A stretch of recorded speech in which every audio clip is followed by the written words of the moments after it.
Big surprise. The legal story changes as Maduro is brought to court.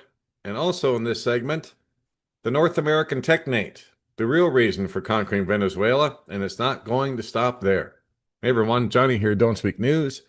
This is news that you won't hear a lot of them speaking about because a lot of so-called alternative channels or truther channels are supporting Trump on this. I mean, if you can believe that. So it just never stops, does it?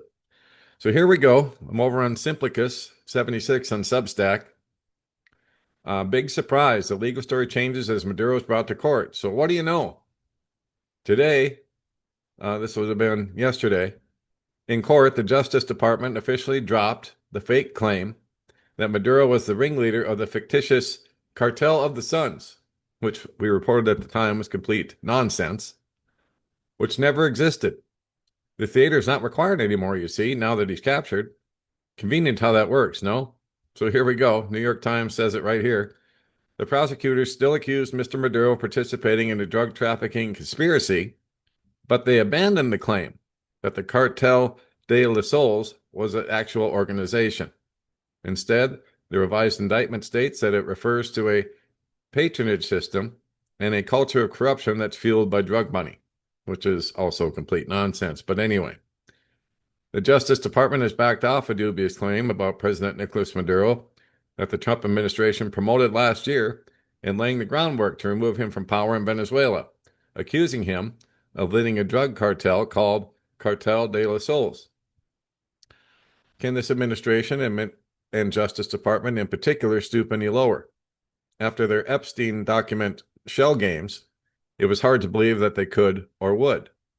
That's all, not to mention the fact that the indictment itself now strikes a bit different compared to the accusations leveled or levied against Maduro in the lead up to his capture, which were used to build him up as the world's greatest crime boss. And so, as you can see here, Thomas Massey says it very well, 25-page indictment, but no mention of fentanyl or stolen oil. Search it for yourself. So, the Onion fixed that. Nicolas Maduro charged with felony oil possession. But it little matters anymore as the Trump administration has dropped all pretenses of adhering to any laws, strictures, or moral codes. They have simply declared the U.S.'s right to take whatever it wants by virtue of its superpower status alone. Exactly. And like I said the other day, what's going to stop China and Russia from doing the same things? Russia can go into Ukraine and kidnap Zelensky anytime they feel like now, based on Trump's, method of interpreting law. And Russia would be lawful in doing so because they're actually at war with Ukraine. Whereas the Trump administration just was having a verbal war and threats back and forth with Maduro and Venezuela. But rumor has it that Trump's ego got to him because Maduro was dancing around and defying Trump. And he found that very insulting, and that's the main reason they went in to get him. I mean, that's one theory. So, and it very well could be possible.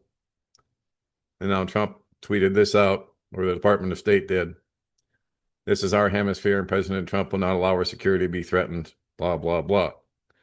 Rubio even whined that he doesn't care what the UN thinks about all this, while the U.S. ambassador to the UN flatly explained the reason for the Venezuelan regime change was carried out was because the U.S. can't have adversaries controlling the largest oil reserves in the world. Tell that to China, whose adversaries control the largest computer chip manufacturer in the world in TSMC. Russia, too, cannot have adversaries controlling the world's largest breadbasket and mineral deposits of the Donbass. Is that all that Russia should have told the UN in order to gain their approval prior to invading Ukraine? It's simply remarkable how the U.S. has pulled back the outer fairy tale facade fashioned through years of PNAC-style neocon mental contortions and thinly veiled justifications for the various empire-building wars and endless bombing campaigns, and has just gone full commando. No more excuses or phony layer-caked rationalizations. We're simply taking the oil because we want it and are entitled to it. It's as cut and dry as that. If only Dick Cheney and Donald Rumsfeld were here to witness the beauty of such simplicity. Now, they're not trying to hide anything anymore. They're not pretending anymore. They're not trying to cover their butts anymore. They're just coming right out and saying it and doing it. We want the oil. We're going to take the oil. We're going to take the other resources, the gold and what have you. Trump has already said that they plan on making billions with the resources inside of Venezuela. And guess what? The taxpayer gets to pay for it. We'll get to that in a second. The taxpayer is going to pay for all of the oil infrastructure rebuilding that the oil companies have to undertake. That's what Trump said yesterday. Isn't that something? So the oil companies get to keep all the profits from it, and the American taxpayer gets to foot the bill for rebuilding Venezuela's infrastructure. Just to get it, and it's going to take billions just to get it back up to what it was back in the 1990s, apparently. Because of all the sanctions on Venezuela from the West and the United States, they haven't been able to maintain it very well. And so it's gone downhill. Anyway, this fact did not escape the Russian ambassador to the UN, who rightly protested. We are particularly appalled by the unparalleled cynicism with which Washington did not even attempt to conceal the true aims of its criminal operation. No, it's all out in the open now. Trump even admitted to having informed the oil companies of the secret operation in advance, which appears to imply they took part in the planning of the whole affair from the get-go, or perhaps were even the chief drivers of it all. We might assume, did you speak with the oil companies before the operation took place? Trump said yes, before and after. They want to go in, and they're going to do a great job, he says. And speaking of skullduggery, reports continue suggesting that Maduro's downfall was the work behind the scenes betrayal as we've been suspecting. As reported here, Daily Mail, Trump's inside job. The inside job that toppled Maduro, how Vice President had secret talks with the U.S. months ago. So all this talk that she's going to stand up and fight the U.S. is nonsense. The Wall Street Journal writes that a recently classified report describes how the CIA was responsible for convincing Trump that Delcy Rodriguez was the one over would-be puppet Machado. CIA concluded regime loyalists were best placed to lead Venezuela after Maduro. There are some, however, that argue the characteristics of acting President Delcy Rodriguez as a hand-picked CIA stooge are completely false, and that she's a real-deal pedigreed and credentialed revolutionary who will fight the U.S. to the last. For now, I leave it up to you to decide. Indeed, there's so many narratives, for lack of a better term, about this attack. It's crazy. And in fact, I've read one counterpoint that talks about how the Eastern and Western elites of the world, the ultra rich, were involved in it. This was a fight over resources between them. But it's hard to say anymore. But I do know that in the upper echelons of the elites that they don't always get along, and they do screw one another over from time to time, but that's a whole different video. So, as a hint, tonight, which was last night, a flurry of gunfire erupted in Caracas, reportedly around the presidential palace, which claims that a coup was in progress by hardliners led by the Interior Minister Cabello against Delcy Rodriguez. Diosdado Cabello is reportedly leading a coup to oust the newly sworn-in President Delcy Rodriguez. However, soon after, the story changed to a drone having been spotted in the air, which attracted defensive gunfire, which had the trappings of a phony cover-up, but who knows? So isn't that something? They were able to shoot out a drone. Like it says here, it is interesting, however, that the large-scale anti-air gunfire was suddenly able to be activated over the incursion of a tiny drone. Yet when a massive helicopter armada flew over the same Missa Flores Palace just 2 nights ago, not a peep was heard nor a shot fired. In fact, Hegseth even dished the details about how Maduro only had 3 minutes to run after his wife informed him she had heard the sound of an aircraft approaching. This clearly points to betrayal of Maduro on behalf of his military apparatus, given that he had no forewarning from the chain of command, who would have long detected combat aircraft approaching, or at least the explosions which had already been going off from the various attacks from the American task force was raining down all over the country. If true, the fact that Maduro had to rely on his wife's ears tells us everything we need to know about his planned isolation and informational blackout. But there's always more to the story, right? I'll let you read the rest of this one on your own. And now I take you over here to Leo's newsletter about the North American Technate and the real reason for conquering Venezuela, and it's not going to stop there. Let's take a critical look at the reasons given for Trump's brazen action in Venezuela, followed by threats of more military action in Colombia, Mexico, Greenland, etc. Well, I can tell you all of this is, a lot of it is due to the Club of Rome and the 10 reasons that we talked about here last week, which we've talked about over the past year quite a bit. The Club of Rome and their 10 region of the world map, 10 regions of the world. And so, matter of fact, maybe I should just go ahead and pull that up in case you guys aren't aware of what I'm speaking about. And here it is right here, New World Order, the Club of Rome, and its 10 kingdoms. And there they are. Now, that's not to say this hasn't changed somewhat. And now the green may encompass Mexico, and it may actually go in through Latin America and into South America, the way we're seeing things develop now. But we'll have to see. Plans can change.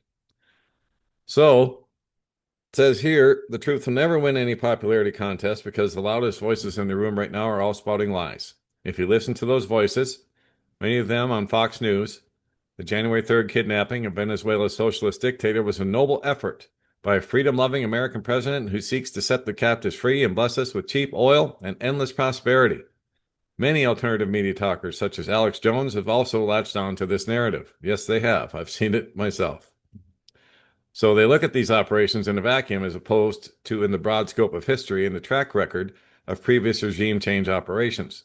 That record is long on blood, violence, and pillage, and short on freedom and democracy. Indeed. Those who depend on these influencers for their news tend to be folks who live in the moment and the feel-good emotions sparked by video clips they see being passed around on social media. Yep, that's exactly who has been, these influencers that have been promoting this.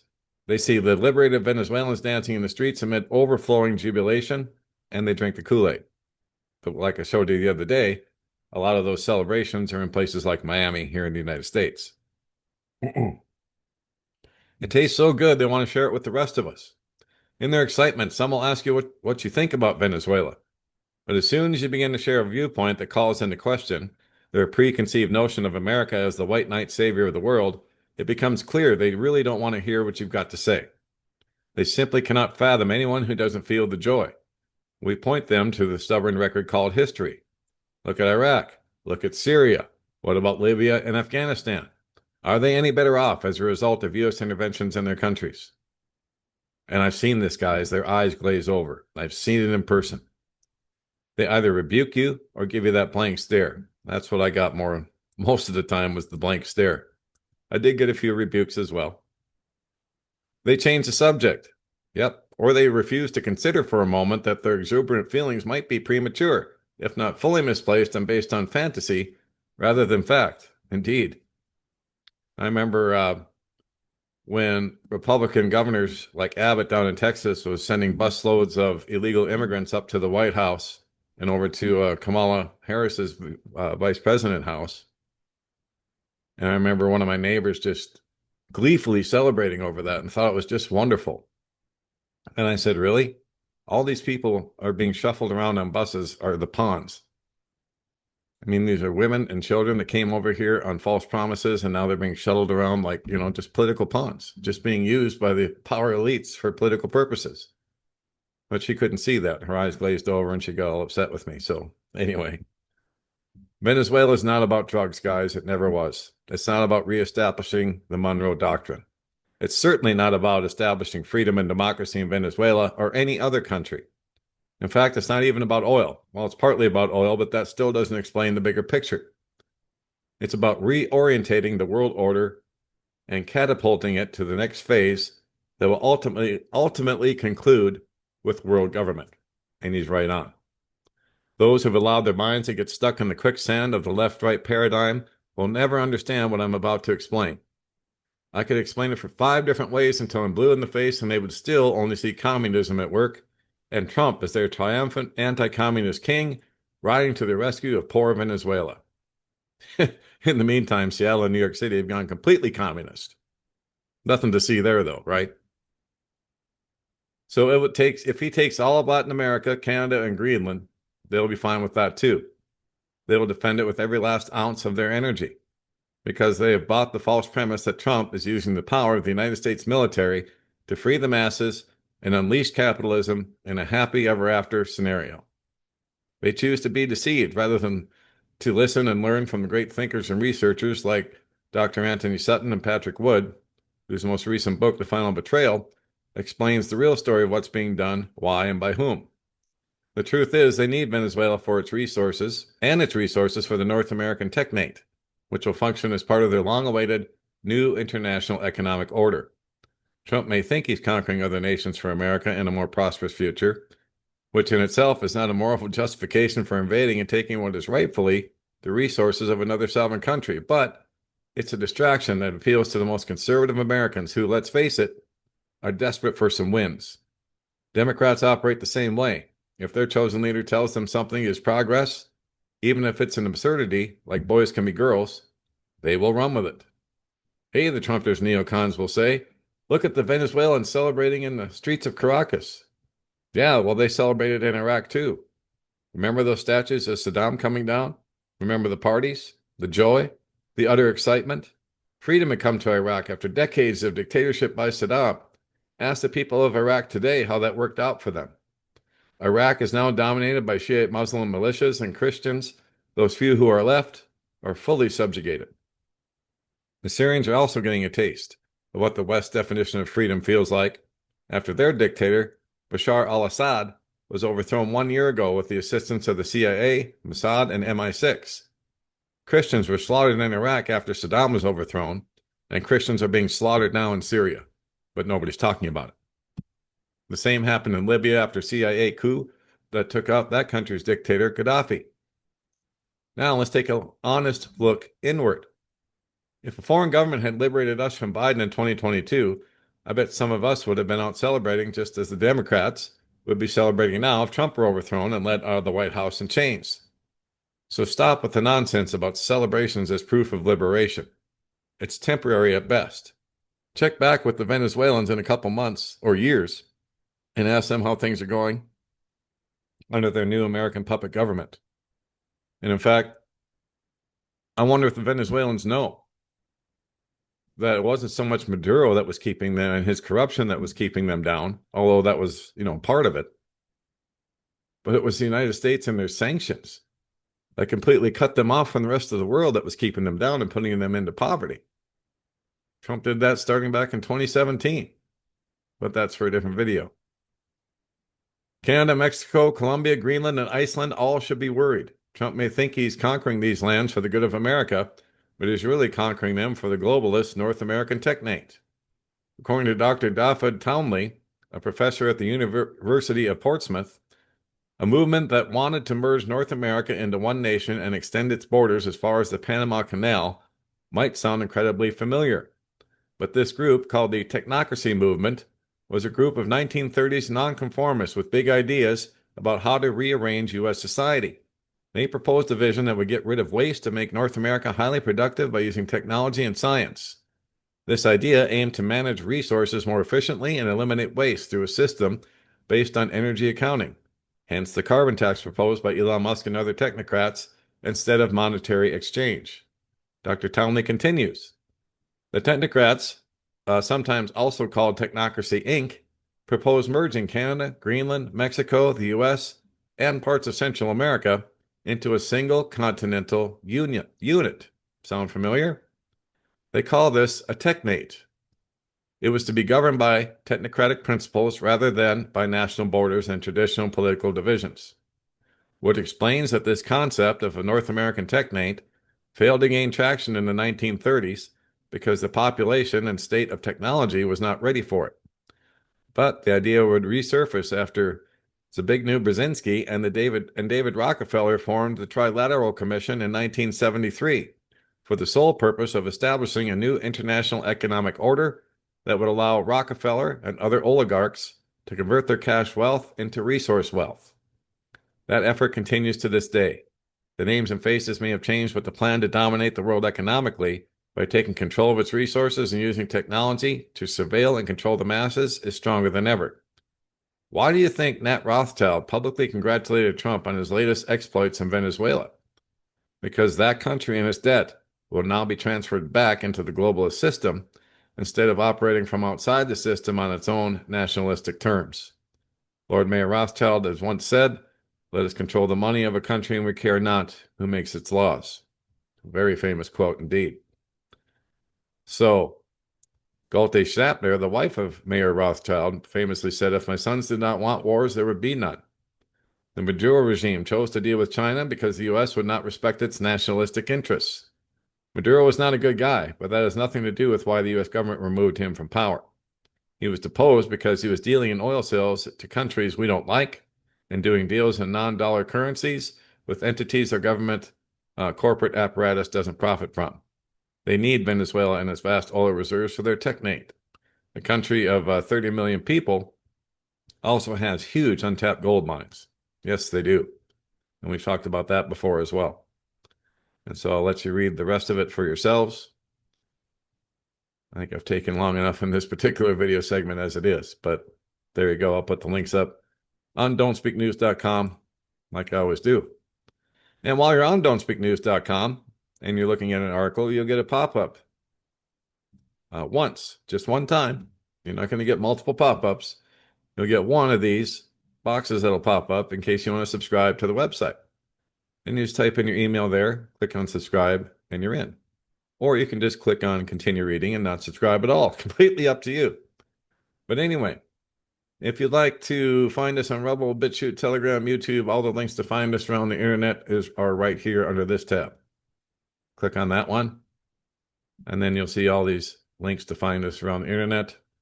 And those are the only places we're going to go anymore because we've been kicked off of everywhere else. In some cases, multiple times, like YouTube, where we had 2 different channels that had 15,000 subscribers each, but they're now gone.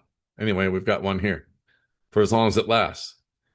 And then if you'd like to support the channel, we are listener supported only. We are definitely in need of support.